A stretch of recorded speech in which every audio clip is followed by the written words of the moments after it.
Sex is the life force energy that runs through us all. Can you use sexual energy for your spiritual evolution? Or perhaps for emotional healing? Is it even possible? Clinical sexologist Dr. Martha Tara Lee will explore all these and more on Eros Evolution on Om Times Radio.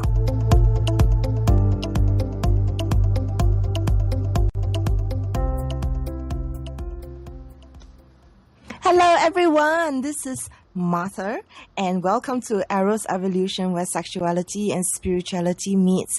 My name is Martha, as I mentioned, and my full name is actually Dr. Martha Tara Lee, and my company is called Eros Coaching in Singapore. I'm based in Singapore and I'm available via Skype, so you can check out my website at eroscoaching.com. Today I have a guest. Her name is Felicia Hunt, and she has a MA, and she's currently a marriage and family therapist intern. She specializes in sex coaching, cultural, spiritual, and differently abled sexuality, and works with couples, individuals, family, as well as parenting groups. She majored in African American family studies and is currently helping people to heal holistically through a client-centered focus. And you can contact Felicia at fehunt1@gmail.com. So today, Sexuality and Spirituality with Felicia Hunt. We are born spiritual beings, and we learn that we are having physical experiences. We also were born sexual beings, and we are that from the cradle to the grave. But the age we are born into hides our true purpose from us because of historical, social, religious, and political purposes. So our authentic self was lost. We are all on our journey of completion. It takes connecting to our sexual and spiritual selves.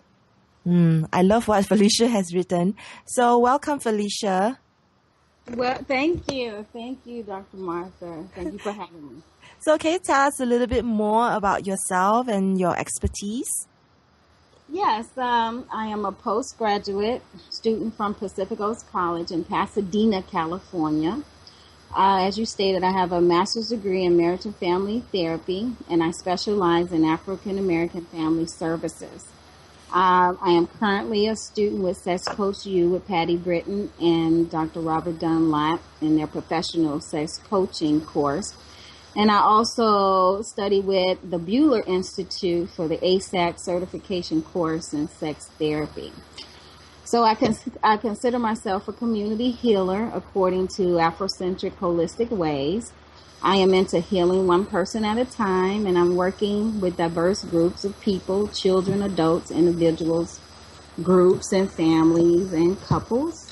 I am, making a new venture. I will be providing services with the Village of Hope Foundation in Los Angeles, and I'm currently offering classes and sex counseling services at Madame LaVelle's Romance and Fashion Boutique, which is located in 8976 Foothill Boulevard, Suite B1 in Rancho Cucamonga, California. So as you stated, people can connect with me and make appointments at FeliciaH1@gmail.com. Great. And do you have the website or for this boutique that you are working through? No, they can Google Madame LaVelle's Romance and Fashion Boutique. Okay, cool. Great. Yes.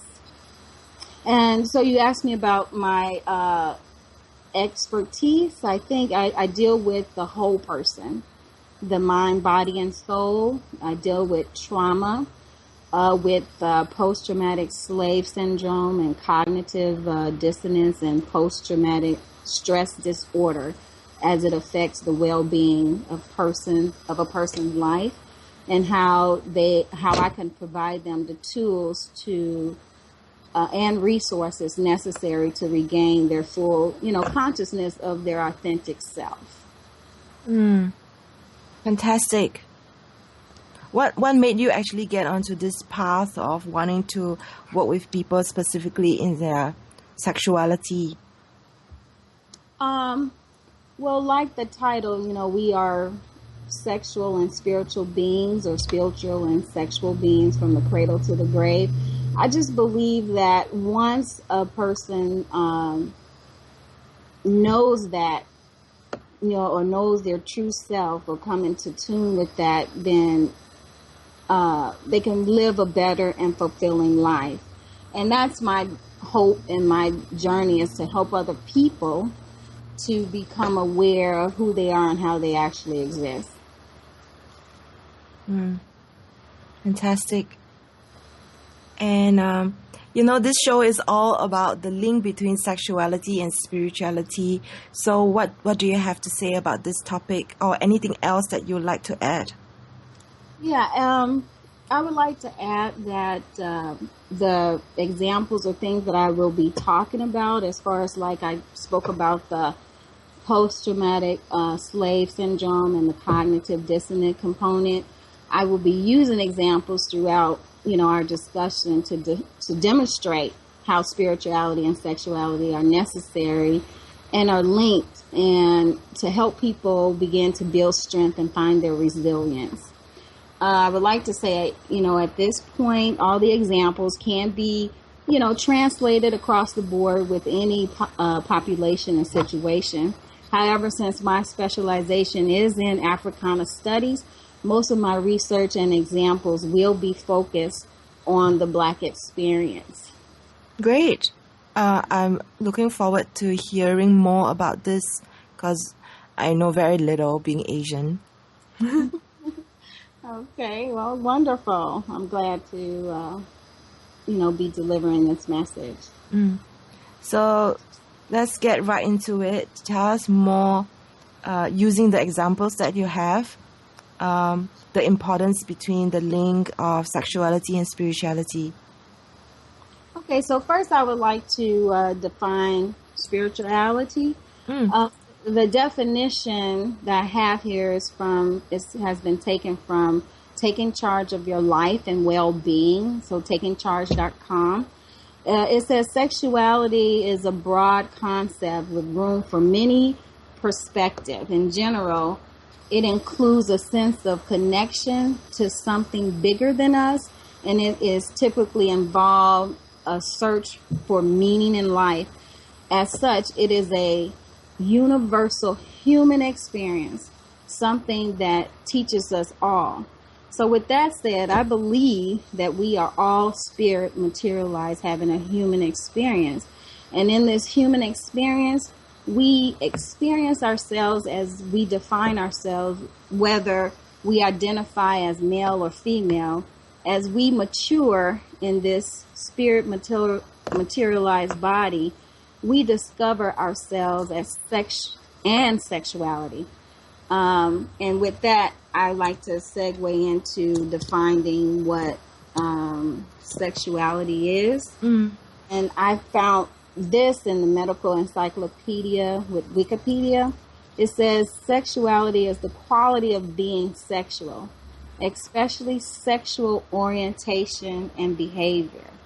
The emergent sexuality of adolescents, people who are open about their sexuality.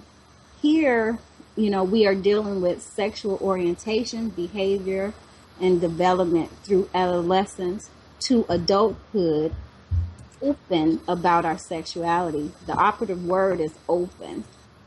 So to sum up these two definitions, I would say we are connected to something bigger than us, and within us, we are open about our orientation and behaviors in our space, our place, and the world around us.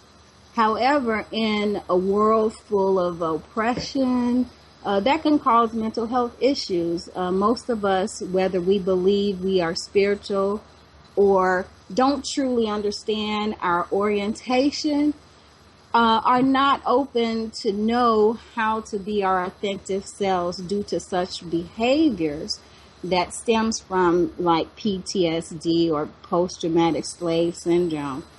Therefore, to me, spirituality and sexuality are the same and are necessary to be understood in that context, because once you know thyself, you will grow thyself into a spiritual being operating on a higher frequency of openness, open to explore the world through your natural sexual orientation and behaving accordingly. I love what you're saying. Thank you. Yeah. So you just already talked about, you already defined spirituality and sexuality, and you also talked about the importance of exploring this link. Yeah, so more important is like, okay, so it's important to explore this link because my field of working and helping people, minority, especially African Americans, I come to understand with the help of Dr. DeGrew's lectures I've attended and her book I've read called Post-Traumatic Slave Syndrome, is the American Legacy of, it's called Post-Traumatic Slave Syndrome, America's Legacy of Enduring Injury and Healing. So it explains how African American people still endure injury from transgenerational curses. And these curses that show up are proof that a healing is necessary. But first, an understanding of what transgenerational curses look like must be understood. So people who seek my help are amazed when they begin to connect the dots and see what I call old slave narratives that governs their life, still are played out in their family dynamics. So a light bulb come on, as they understand. So we'll talk more about this after the break. Post-traumatic slave syndrome.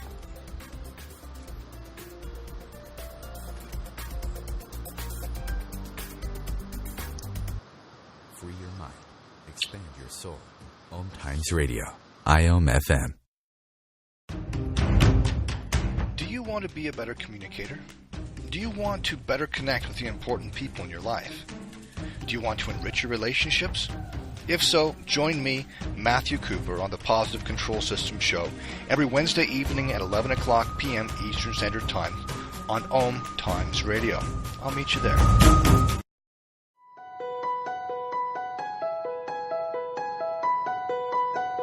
Hello, I'm Miriam Knight of New Consciousness Review, inviting you to my new show where I interview the rising stars of the conscious awakening. We'll explore the many faces of consciousness in action and intriguing perspectives on life, the universe, and everything in between. Join us each Wednesday at 2 p.m. Eastern on the Rising Stars Show.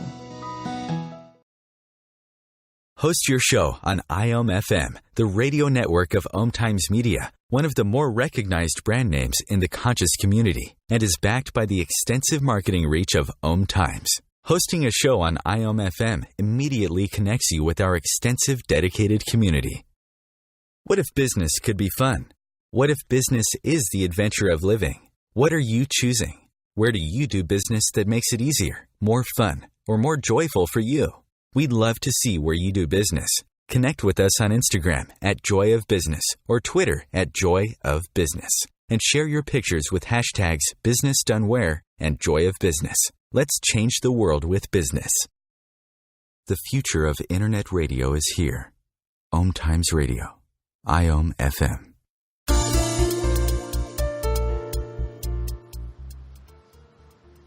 Welcome back to Eros Evolution, where sexuality and spirituality meets. Today I have with me Felicia Hunt, and she has an MA and she's currently a marriage and family therapist intern. She operates in Palmona, California. And just before the break, we were talking a little bit, we began to talk about post-traumatic slave syndrome and how there needs to be healing around that injury. So, Felicia, can you tell us more about this? Yes, as I was saying, in Dr. DeGrew's book, Post-Traumatic Slave Syndrome, America's Legacy of Enduring Injury and Healing, Dr. DeGrew illustrates in her book, and she talks about how what I call old slave narrative shows up. And I will begin to connect all of this with spirituality and sexuality, but I wanted to set up a foundation here. Mm-hmm. So she illustrates in the book, and she talks about how her son was being confronted by another young man because her son just looked at him. And this boy wanted to beat him up within an inch of his life because of a look. And then she uses another example about two women, both at an academic function for their children. One is a black woman, one is a white woman, and the black and the white woman have a conversation, and the black woman talks to the white woman and congratulates her son. But when the white woman talks to the black woman and compliment her son, and this is where I talk about understanding what transgenerational curses look like. As the white woman went on and praised her son and gave, good accolades and everything about her son, the black woman said, well, he's just a handful, he's a mess, or he gets on my nerves, something to that effect. And those things play out in not only African American life, but this type of unconscious oppression just plays out and is normalized. And what is going on here is that when back in slavery time, when this type of behavior was used, it was a subtle coping mechanism for survival, because if the slave master would have heard the conversation of the child being bride or was very equipped to do whatever the performance was, the master might get an idea to separate the family.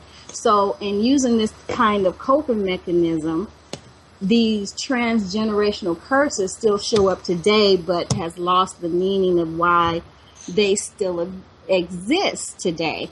So to put it in context, you can probably imagine, well, how would these children, grow up like the boy who wants to beat somebody up because of a look, and overhearing your parents talk about you in such a way that is not positive at all, that how could you continue to grow in a space and place and really know who you are and actually exist and really connect to a higher realm and understand how you are sexually orientated, and be free and not allow others to speak for you or think for you or define who you are. So some of these things happen and play out, and that's the work that I do to help parents become better parents through my effective parenting class, effective Black parenting class, and it's also cultural. I deal with other cultures as well. And to begin to get rid of some of these things that shows up in our lives that still have us in a place that we don't need to be anymore. That's fantastic what you're doing. Thank you. So I'm curious, you mentioned besides the African American community, you also work with other cultures? Yes. I have worked with Latina and Latino population. I also work with some Asian population as well. Mm-hmm. And my experience is that, as we talk about spirituality and sexuality, no matter, like I work with sexual assault survivors, and no matter what the cause, that affected the person, I always get at who the person really is. And we explore together before the trauma, who were you? Before the trauma, let's look at who you were and how you felt you actually exist in this world. And then we can look at the trauma and deal with the trauma in a way that is freeing, that they can now use some mindfulness exercises, some coping mechanism, so that they can begin the journey of healing. Fantastic. Yes. Do you feel that you know, this is one, I guess, school of thought of this old slave narratives? Do you feel that perhaps over the different generations, it's less of a whole and more of like a cultural thing of humility, you know, perceived humility, like, oh yeah, my son's, he's very naughty. I think that's a very Asian thing as well. Oh yeah.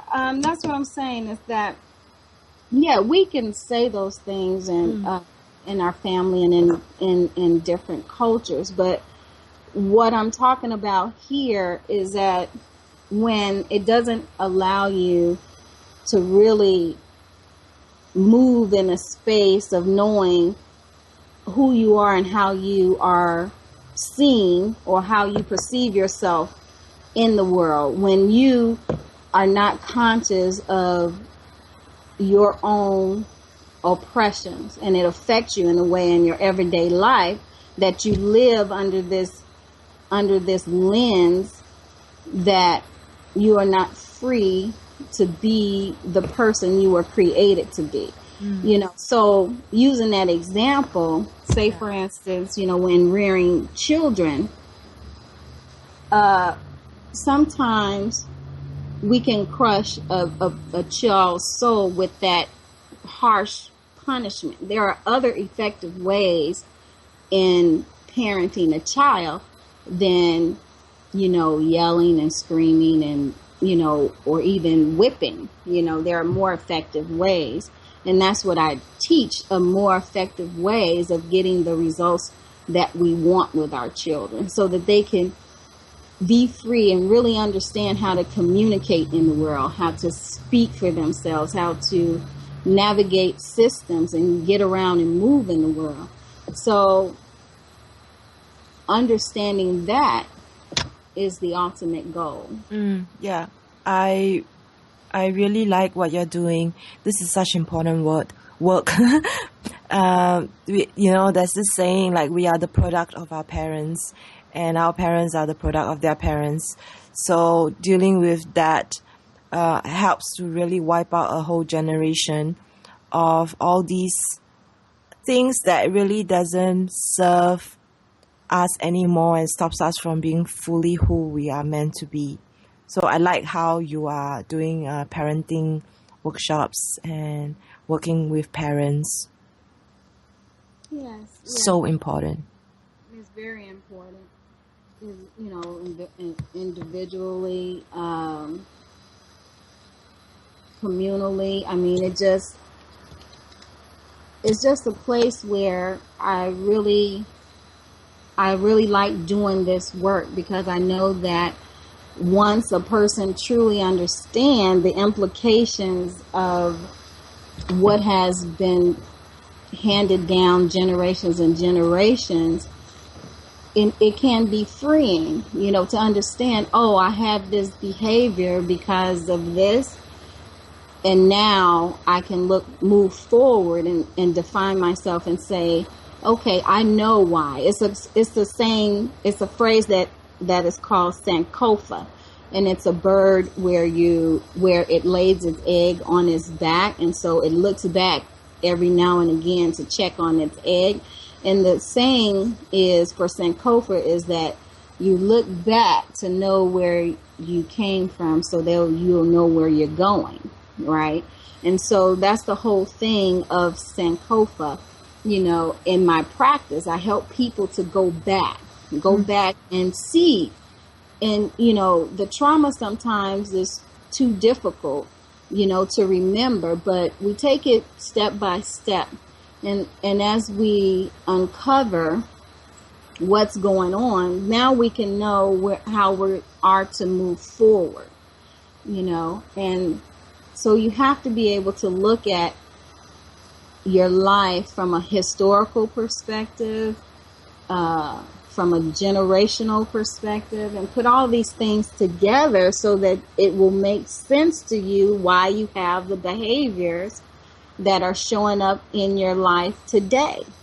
And when you see that, you can begin to make freer choices and decisions about your life, how you're going to move forward. And so that's the exciting work, is when people can connect the dots and begin to move forward in a way that is freeing to them, that makes them feel like they are connected to a higher being, that they can identify themselves as they are oriented, throughout this life. And I think that's the point of the work that I do.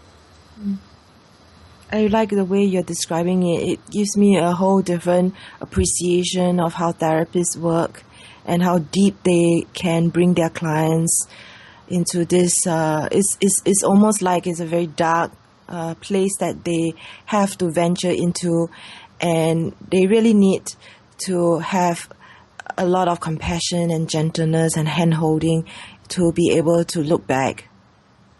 Yes. I mean, when I was in my academic career, I was taught that, just being yourself is a way of being the best therapist that you can be. And so we were also taught that, we had to know our own self, because there's a thing in therapy that happens, and that is the countertransference. Okay. So let's pause for a break, and we can talk more about countertransference after this. Yes.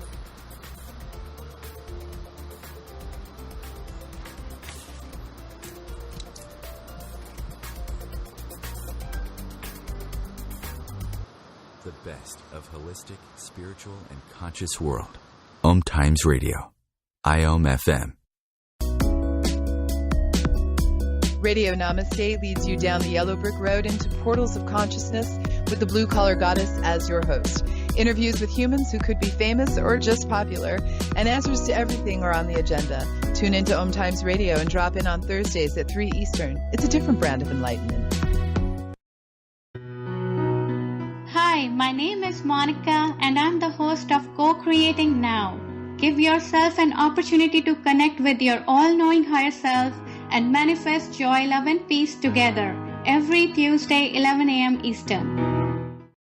Being a radio host on IOM FM allows you to build your show on a rich platform with the power of the internet to fulfill your outreach goals and connect with a very specialized and global online audience, unlimited by time and distance.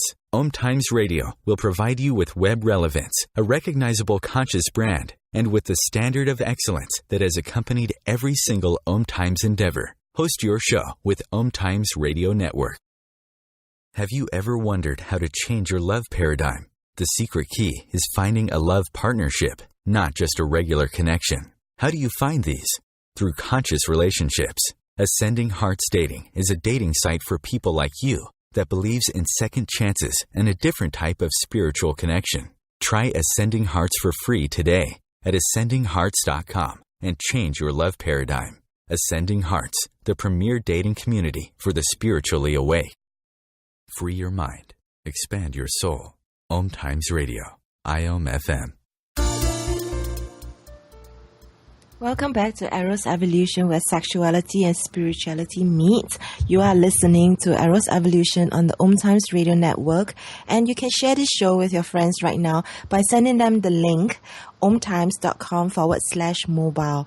This allows your friends and yourself to be able to listen to the show without needing to download any app. This is actually the use of some advanced technology that we have on this platform, and it's really convenient. So I believe your friends would really appreciate you sharing with them the link. So moving on, I would like listeners to know that this is the month of May, and May is Masturbation Month in the US. And every year in May, Eros Coaching in Singapore has a little campaign around masturbation. And so you can subscribe to my Masturbation Month free email list by going to eroscoaching.com /subscription-options, and you'll be able to subscribe to all my different campaigns that are related to sexuality, including not just Masturbation Month, but also eco-sex, fabulous, and I also have a Mother's Day and Father's Day campaign that you may want to subscribe to, where I interview my friends talking about their relationships with their parents. When I started this, because I feel that it is important for us to work on healing our parent-child wound. So having said that, let's come back to the show. And just before the break, Felicia was talking about countertransference. And I think it's important to know what it is, because when you go seek out a therapist, or when you work with people as somebody who is perhaps a different kind of helping professional, it's important to know what this really means. So Felicia, welcome back. Yes, thank you. So tell us a little bit about countertransference. Yeah, so with countertransference, the client can come in and it could be something you said or how you look or whatever, and whatever issue that they're going through, they could project it onto you. And as I was talking about knowing thyself as a clinician, the transference part is that if we don't understand who we are and what our triggers are as clinicians, then we can transfer our unresolved issues or things that we still have conflict with onto our clients. And then with that kind of interference, the joining never happens. So in regards to knowing thyself, to grow ourselves and to understand ourselves as sexual and spiritual beings, even in a space and place that we create for our clients, we have to know that for ourselves so that we could be effective in the treatment that we use, working with our clients. So whatever the issue is, and you can recognize that maybe I'm being a trigger to my client, you can begin to explore what that is, and then help the client understand that they are in the present, that you are not that person or whatever it is that you're triggering them with. And then that allows you as a professional, a clinician, to not get tied up in that and take it personal. You have to know where the fine line is, and we have to know that if any person show up, whether they may trigger us to feel like, well, maybe they don't want to do the work or whatever it is that we may feel as clinicians, the mere fact that the person is there is saying that they want our help. So we really have to look deep within ourselves to know who we are as spiritual beings and sexual beings, and being whole and being okay with who we are to be able to help somebody else. Yeah. I definitely agree with that. We are all on a journey, and just because we are clinicians doesn't mean that we know everything, and it's very important that we also continue to work on ourselves. Yes, I agree. So for the listeners out there, how do you feel they can begin to explore the link between sexuality and spirituality for themselves? Because they don't have any training and they don't have any coaching that we receive ourselves as people who are clinicians. So what would you suggest to listeners? I would suggest, reading is good. There are some good books out there. Let's see here. I was thinking about, like for women, they can read Sacred Women, A Guide to Healing the Feminine Body by Queen Afua. There also is another book that is escaping my mind here.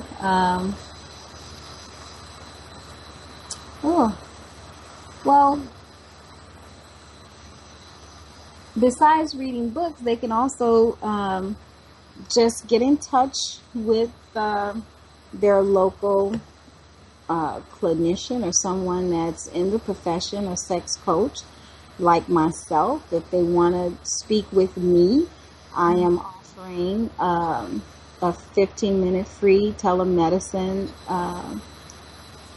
communication session. Great.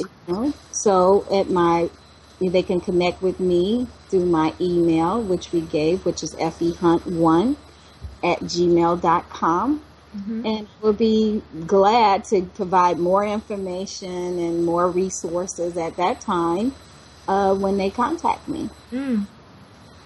Great. Do you have any specific resources for people who are African Americans? Specific resources? Yes. There are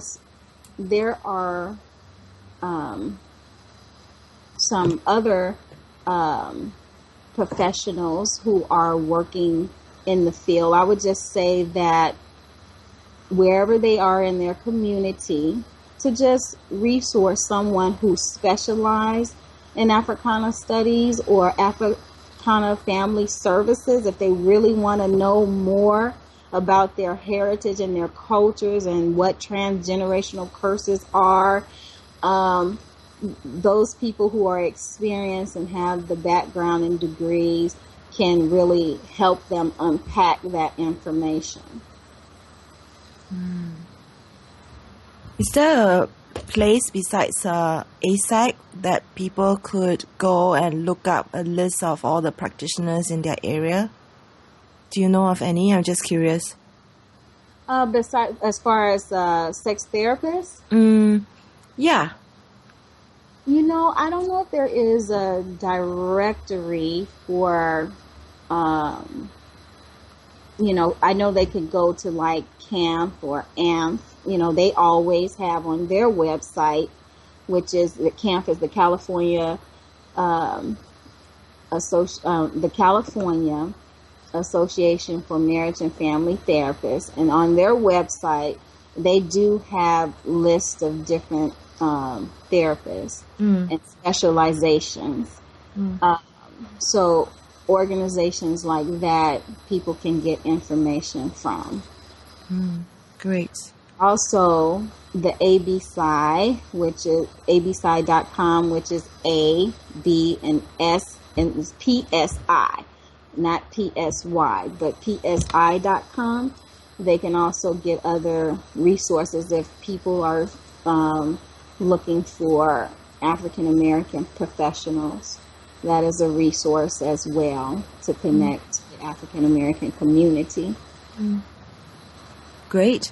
So listeners should begin reading to be more aware of the link between sex and spirituality, and also begin working on themselves, and then they can seek out practitioners. And you've just offered to listeners a free 15-minute consult, and they can redeem this by emailing you at fehunt1@gmail.com. Do you have any practical tip or tool that you could share with listeners that they can start using immediately? Yes, I love mindfulness exercises and meditation. As you wake in the morning, to be aware of your presence and your breath, to inhale and take deep breaths and listen to your breath, and set your intentions for your day of what you want to accomplish and what you want to achieve for the day, and always live in life and love and happiness. And, as you are, that is what you will get back. Beautiful. Is this something that you do for yourself as well every day?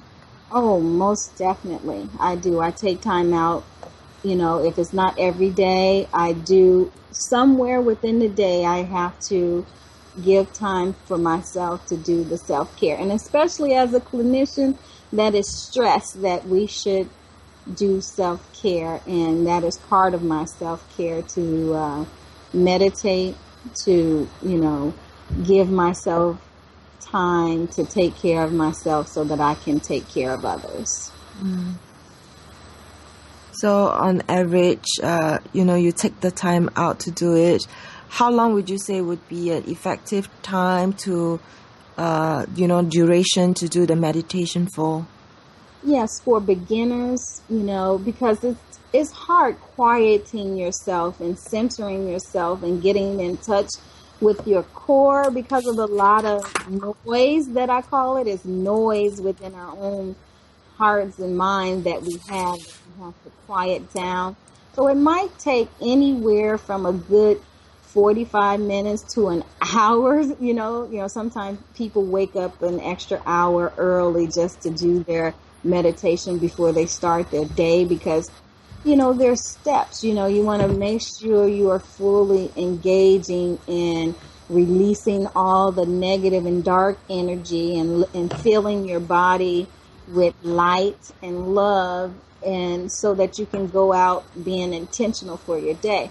But as you become comfortable with meditation and mindful exercises, it shouldn't take anywhere between 15, 20 minutes to do, once you know your body and what it is that you need to do to get rid of some of the negative energy.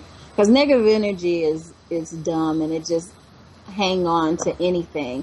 And so as you release it, and filling yourself with life and love, you will begin to connect with the universe around you and begin to attract the things that you want in your life. Great. Thank you so much for sharing this. We have a break and we'll be back.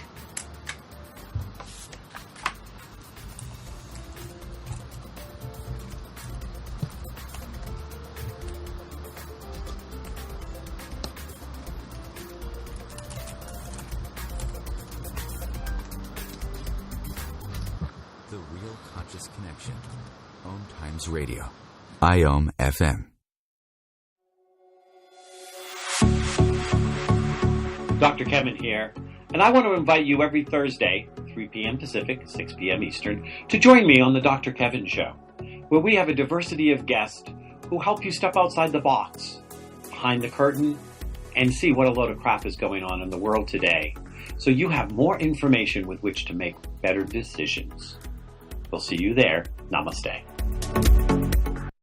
The truth is, you can't change the world if you're broke.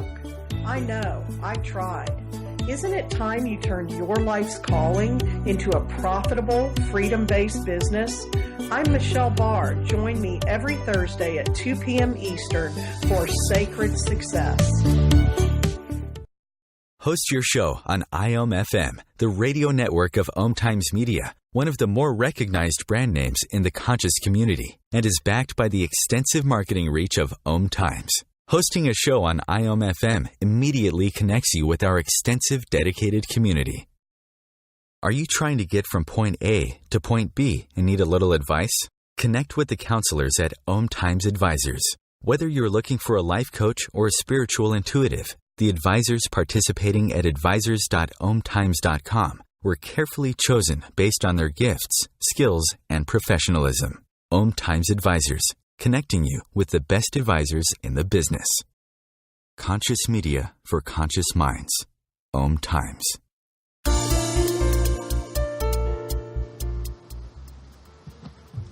Welcome back to Eros Evolution, where sexuality and spirituality meets.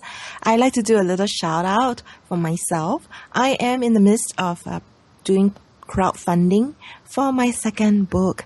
And if you are curious about finding out more about my book on orgasmic yoga, you can check out this link. It's a Publicizer, that's PUBLISHIZER.com /orgasmic-yoga. So check out this link because I'm doing crowdfunding for this book and I need to raise money so that I have enough orders to then be able to publish it. Just before the break, we were talking with Felicia about what all of us can do in order to begin exploring the link of our sexuality and spirituality, them being the same, being helping us to be more of who we are meant to be. She talked a little bit about mindfulness and how all of us can just come into being awareness of our presence, our breath, and we can use this time to set intention for the day. And so I like to ask Felicia, lots of people understand the benefits of mindfulness and meditation, and you also mentioned that you do it for yourself. How exactly do people start meditating? Well, we are in the age of technology. And for those who don't know, you can go to YouTube. They have a lot of great meditations on YouTube that you can look up. Various people demonstrating how to do mindful exercises. Also, just be aware of what's happening in your community. If you want to get out into the community, find some resource, some place that teaches yoga. They will find that's what they focus on, is mindful exercises and breath through yoga. So yeah, those would be the few things that I would suggest. Yeah, great. These would be the same things that I would probably suggest to my clients as well. There's so many fantastic videos on YouTube, and it's all free. And we can easily look them up by seeing which are the more popular ones, and they're probably popular because they are good. So that is a good way to begin seeing what kinds of meditation they're drawn to. There are so many ways to meditate actually, and everybody has a different style, and so it's a good place to go and start figuring out what they like. So is there anything else that I should be asking you? Anything else that you would like to share with listeners out there? Well, yeah, there were one thing that I wanted to address about spirituality and sexuality. I think that with any current situation that may be, very hard pressed on anybody, there's this book called it's a transactional analysis by Eric Byrne. He's a Dr. MD. And he talks about how we as infants, we look outside ourselves to get what we need, which is the stimulus hunger, he calls it. And then as we move through the developmental stages, we go through this thing called recognition hunger. And that is, as we individualize, we are on this self-quest for recognition. And then as we go on further, then we try to structure ourselves, have some structure in life. And he calls that structure hunger, and how one structures one's life. And so with that, he emphasized that we play these games all for attention. And, they say negative attention is better than no attention at all. But what he really gets at, that gets me about his book, is that he talks about what we all need. And he has this word, it's called loving impregnation. And what impregnation means It means to cause to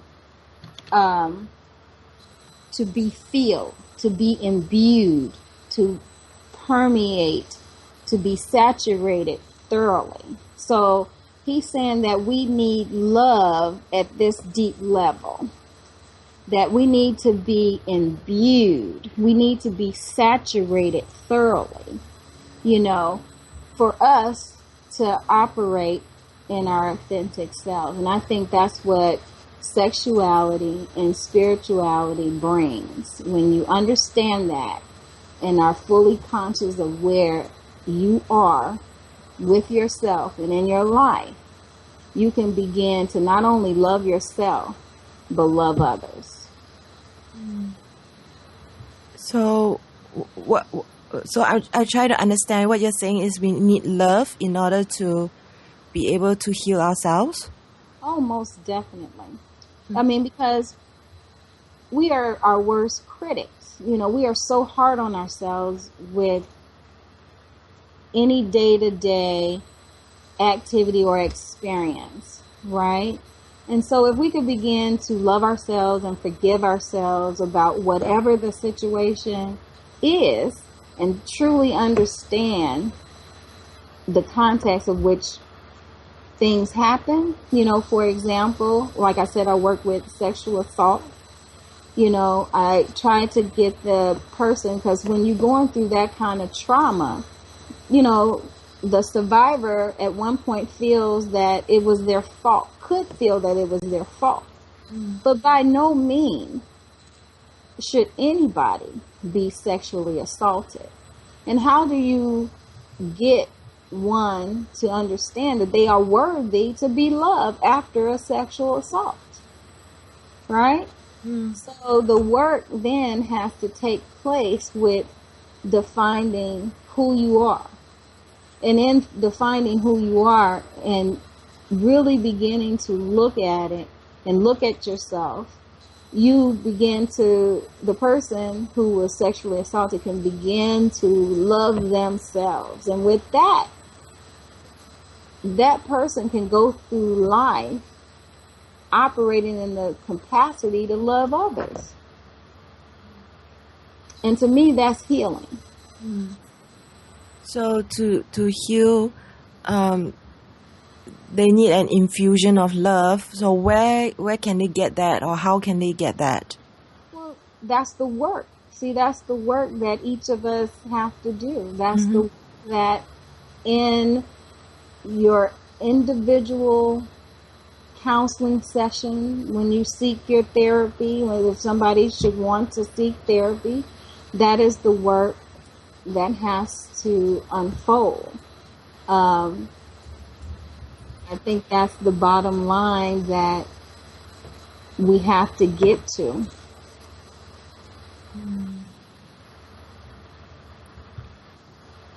So one of the things that comes to mind that you already mentioned is actually meditation. Oh yeah, I mean, that in that arena too. Yeah, I mean, all of it works together, and you see how everything physical that we need. We as human beings need different. They could become ritualistic activities to help us stay on our journey to being our authentic self. And that is my whole premise. I think it's freeing. No matter what is going on around us, or just taking myself as an example, no matter what turmoils or trials and tribulations that could be going on in my life, with understanding who I am and loving myself, I could survive a situation. Yeah. And that's the work that I try to transfer on to others, just to give an example, the part about me working with differently disabled, that's close to my heart because I was born with sickle cell disease, and that is a blood disease. And so I know about pain. I know about being in the hospital. I know about not being able to do certain things that is called, quote unquote, normal to others, you know. And if I did not know who I was or was grounded in my spirituality, I could not be here today, or I would not be here today. So it's very important. I live it. I'm a person who lives what I preach, you know, so I know firsthand about the work that needs to take place for healing to come. Because it's in our minds that, you know, that become made manifest. Whatever it is you have on your mind, you will speak it and you will manifest it. So if you want something different, you have to look within, or like Michael Jackson says in his song, you know, I'm looking at the man in the mirror, you know. You have to do that. Thank you so much, Felicia, for joining us today. And for listeners out there, you probably get the same sense as I do, that she is classy and she has a certain poise about her, and you can definitely benefit a lot from seeking out her services at fehunt1@gmail.com. Next week, I'll be having with me Lindsay Hagerman, and she is the co-editor of a new book coming out called Sexuality. So tune in to Eros Evolution next week.